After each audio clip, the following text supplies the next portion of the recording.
মা, এলা ডিম নিয়ে চলে এসেছি দোকান থেকে। আচ্ছা, নিয়ে চলে এসছো? চল না, ফ্রিজে রেখে দে, সাজিয়ে গোছ করে রাখবি। ঠিক আছে। आतंक का दूसरा नाम बाबू भाई। A few moments later. ও মা, আমি ডিমগুলোকে সাজিয়ে ভালো করে রেখে দিয়েছি, তুমি দেখে নিবে। হ্যাঁ, আমি গেলাম। দেখে দিচ্ছো?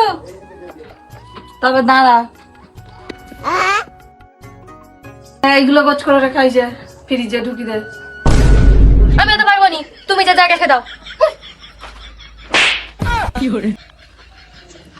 মেয়েছনাকে একটার বেশি দুটো কাজ বললে বলবে করবো নি, যত সব হয়েছে আমার জ্বালা। আমি রেখে দিই, আর কি করব।